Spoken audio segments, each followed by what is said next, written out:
आता 10वी नंतर 10वी पर्यंतचा इथला तर सरांच्यामुळं सगळ्या शिक्षणाचा आणि याचा पाया तर मजबूत झाला. आणि जसं शिक्षण इथं भेटलं तसं शिक्षण दुसरीकडे कुठं भेटलं नसतं, कारण की ज्या प्रकारे सरांनी सर्वांना हँडल केलं, सगळ्या सरांचं व्यवस्थित वागणूक आणि शिकवणं तसं दुसरीकडे कुठं आम्हाला भेटलं नसतं. आणि सरांचे त्याबद्दल मनापासून आभार. आणि त्यांनी व्यवस्थित पाया घडवून दिला, सगळं भक्कम झाला पाया. त्यामुळं आयुष्यात पुढं काहीतरी स्वतःच्या पायावर उभं राहण्याचं याचं धाडस एक निर्माण झालं, ते इथंच बेस तयार झाला. त्यानंतर एक 10वी नंतर 10वीला महत्वाचं एक पहिल्या 5 नंबरमध्ये मी पण होतो.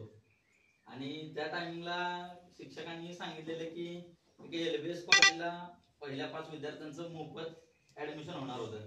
आता माझे मित्र पण तिकडे ऍडमिशन घेत होते सायन्सला, मी त्यांच्याबरोबर घेऊ शकलो असतो तिथं सायन्सला ऍडमिशन. पण स्वतःची एक आवड काहीतरी ते करण्याची किंवा व्यवसायात जाण्याचं, तर या दृष्टीने मी ते न करता स्वतःची जी आवड आहे की बाबा आपल्याला हे क्षेत्रात जायचंय, तर मग ते आवडीचं क्षेत्र निवडलं. आणि मग 10वी नंतरच एक डिप्लोमाला ऍडमिशन घेतलं आर्किटेक्चरच्या.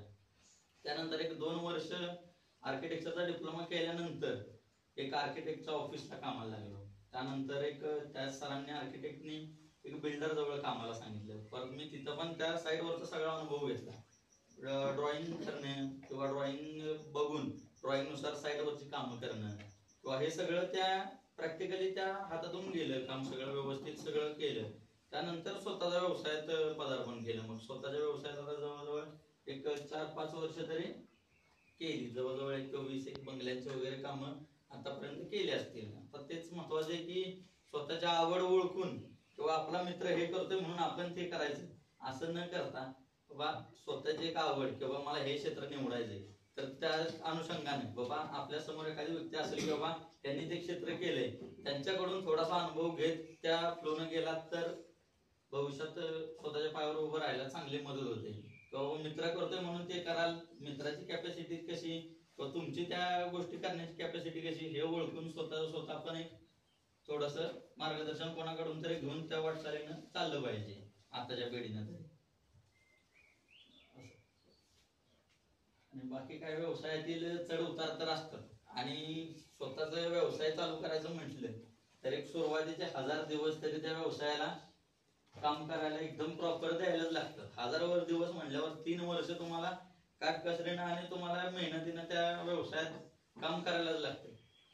कारण की सुरुवातीच्याच काळात तुम्हाला प्रॉफिट होईल किंवा नुकसान होईल, त्यानं खचून न जाता किंवा हुरळूनही न जाता, जास्त पैसे भेटले म्हणून सुद्धा हुरळून जातात किंवा एखाद्या नुकसान झालं कामात एखाद्या तर माणसं खचून जातात. तर तसं न करता एक 3 वर्ष 4 वर्ष तुम्हाला सातत्यानं त्या गोष्टी करणं गरजेचंच आहे.